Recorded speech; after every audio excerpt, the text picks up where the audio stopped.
Hello guys, Charles here and welcome back to my channel. So today I want to focus on what I believe to be one of the most fundamental progressions in jazz. I think most people would probably agree that this is one of the most important ones that you need to focus on. Now we're going to see elements of this chord progression in so many different tunes, whether it's in the blues, in rhythm changes, in Indiana or Donna Lee, There Will Never Be Another You, so on and so forth. Chunks from this progression are going to appear in so many other tunes, including even Frosty the Snowman at this time of year. I'd massively recommend that whether you agree with my thoughts in this video or not, you go away and work on these progressions. Maybe make them part of your warm-up routine and revisit them very regularly, because these musical chunks, these musical elements and movements are going to appear throughout the jazz repertoire. So let's get to it. So we'll start by, let's focus on Oh When the Saints first of all. So the very first 8 bars of Oh When the Saints are very, very simple. It's just a 1 chord and a 5 chord. So let's stick to the key of B flat for all of this today. And so we'd start on a B flat chord. I'm going to choose a B flat 6 just because. So we've got Oh When the Saints go marching in. Oh when the saints go marching in.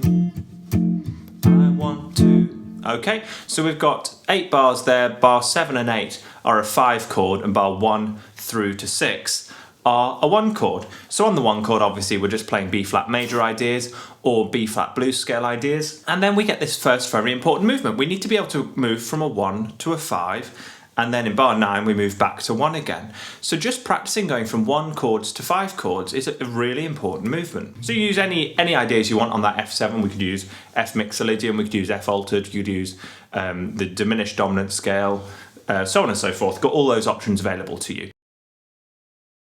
So bar 9 onwards is the bit we're interested in here. I want to be... We've got B flat, in, dominant, B flat 7, in that E flat major, number, and here's the interesting chord, E diminished. When the, then B flat over F6, some sort of turnaround here. Go marching in. So we've got some really interesting stuff going on here, and this is tricky. This is really, really tricky. You could sit and play over this progression for an hour and never play the same thing twice. There's so much stuff going on here. So we start with a B flat major 7 chord or a B flat 6. Again, we're just playing nice major B flat major ideas here, or B flat pentatonic.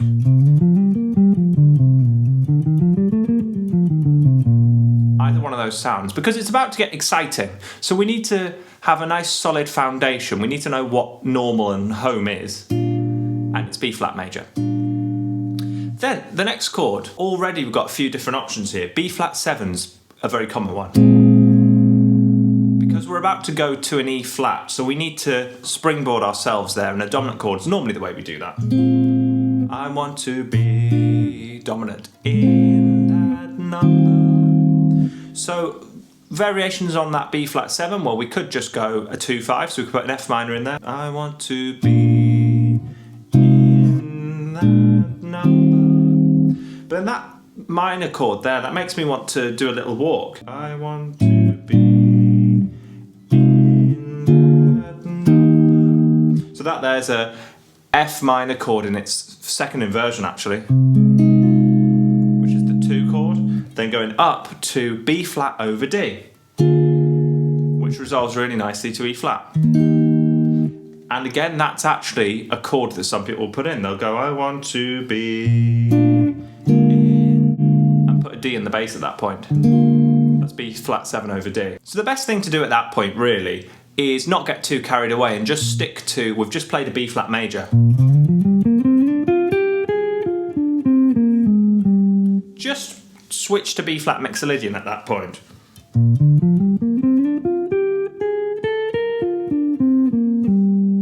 We don't want to get too carried away there, because like I say, we're about to get this excited diminished chord. So whatever you just played on B flat,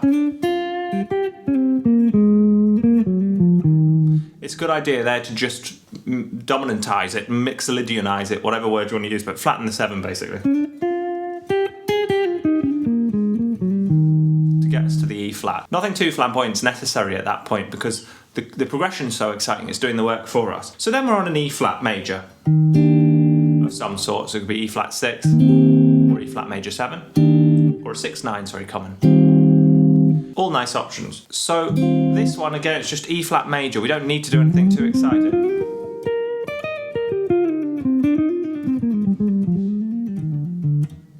Just stick to your basic E flat major ideas. So here's the exciting stuff. Let's look at this diminished chord. So we're on E diminished here.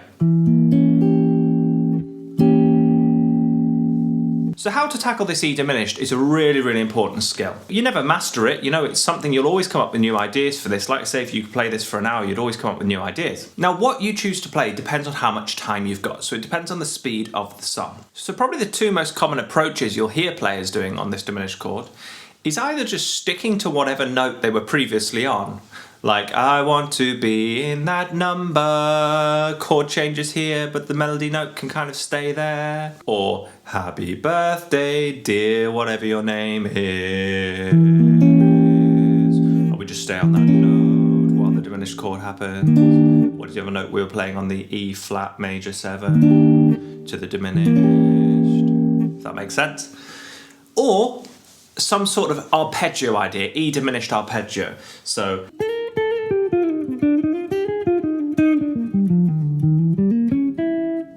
that sort of idea. Because that resolves really nicely. What did I just play there? A diminished arpeggio can always resolve nicely. One of the great things about a diminished chord is that it's only ever at most a tone away from one of the notes you need to target next. So in fast tunes, those are your two options. Just basically ignore the diminished chord full stop, or play a diminished arpeggio. Now, if your brain is working overtime and you've got sick chops and you can fit some other stuff in, then these next approaches, by all means do them, but these are probably best for slower tunes. So let's look at some of the substitutions that people often put on that E diminished. So one of the most common substitutions people use on a diminished chord is to treat it as note 3 of a dominant. So if E is note 3 of a dominant, that would be note 3 of C7. So we could instead go for a C7 at that point. I want to be in that number when the saints go marching in. So why does C7 work? Well, C7 works because if we look at the function of this diminished chord, the root of a diminished chord usually, not always, but definitely in this instance, resolves up a semitone. So E is resolving up a semitone to F here. Now, although we're not going to an F chord, we're going to a B flat chord over F. So the bass note's F there, so we need somewhere to get us to that bass note of F. Well, a C7 chord would of course do that. You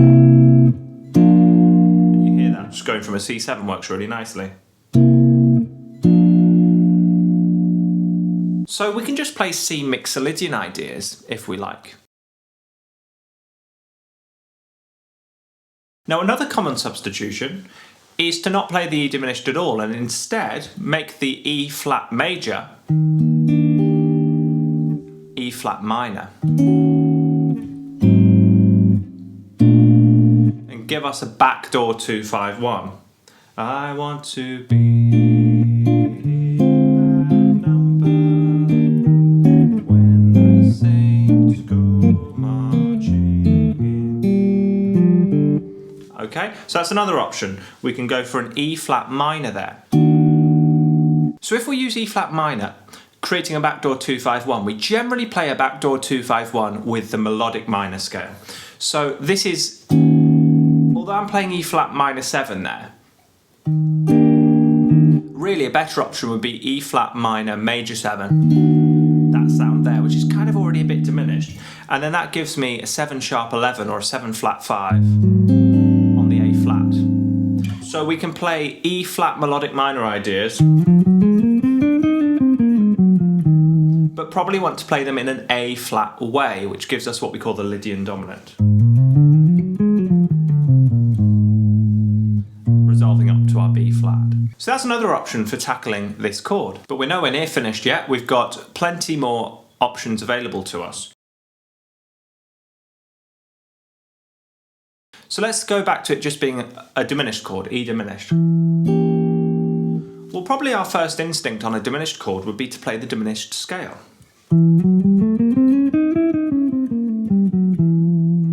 So let's see how that one sounds. A 1, a 2, a 1, 2, 3, 4.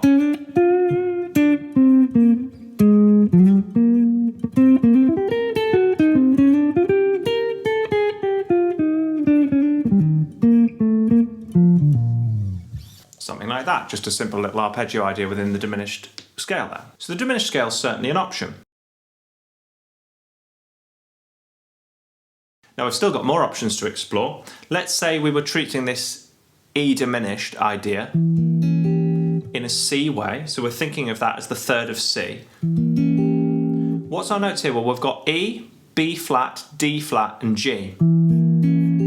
So we'd have to have a D flat in our C7 scale. Now I say we'd have to, we don't have to of course, we could just play C mixolydian, that would be perfectly fine. The true scale at this point would therefore be F harmonic major. Now you can think of that as a C7 flat 2 or C7 flat 9 scale, C mixolydian flat 2. That's another option available to us.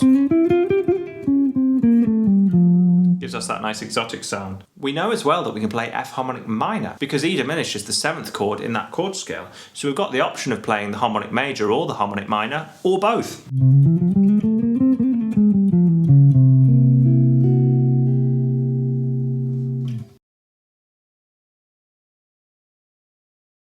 Now there's two more approaches I want to show you before we wrap this idea up, but as you can see we can go all day looking at this chord. So throughout this video I've been demonstrating this with an ascending bass line.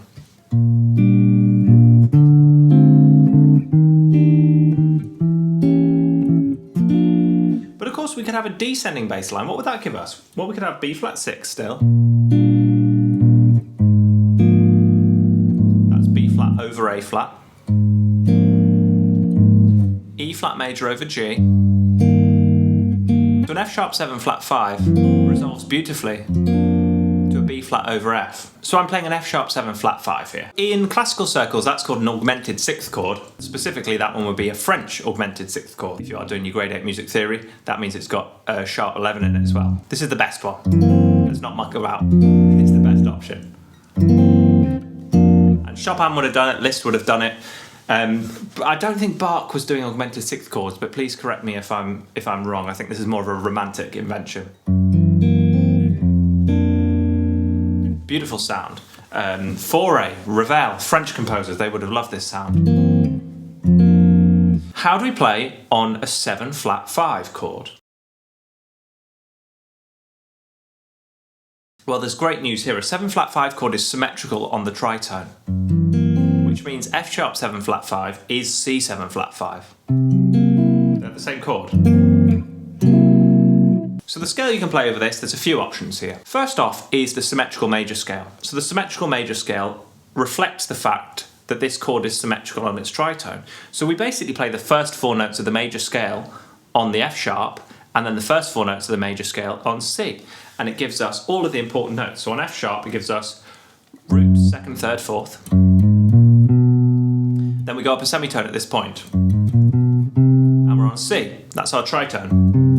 And we play the first 4 notes of the major scale on C. So that gives us the symmetrical major scale, and then we resolve up finally a semitone at the end. And that's a really easy one to resolve to any of the notes of the next chord because I could just go resolve downwards from the F sharp. So I'm just skipping one note of the scale at the top there.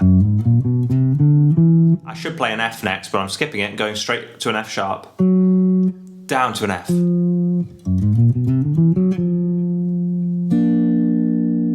So that's a great option. What other option is there?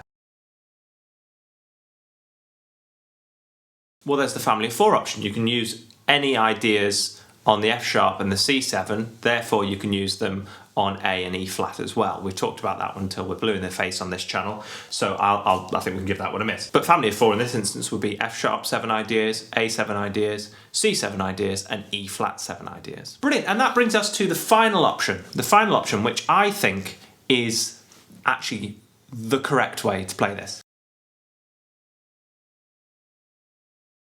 I think that's the best chord to use, is our augmented 6th chord. This is all personal preference, and I'm sure we'll start an absolute jazz war in the comments down below.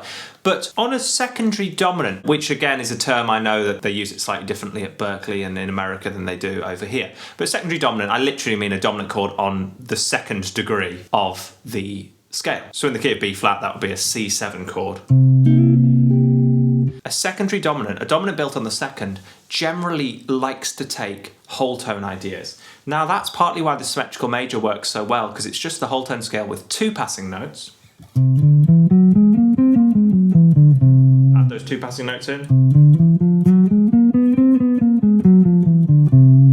So what about a whole tone scale with 3 passing notes? Have we discussed one of those on this channel? Of course we have. It's the Messiaen mode 3. So we can play some really, really cool whole tone language on this E diminished chord, which is weird. We would think of a diminished chord as requiring diminished language, and we've explored that we can do that. But actually, if we think of this as a C7 chord, we can play our C whole tone ideas, and in the whole tone family, that includes the symmetrical major scale and the Messiaen mode 3. So the symmetrical major has 2 passing notes, and the Messiaen mode 3 has 3 passing notes. So we can play a really simple but cool idea at that point. 2, 1, 2, 3, 4.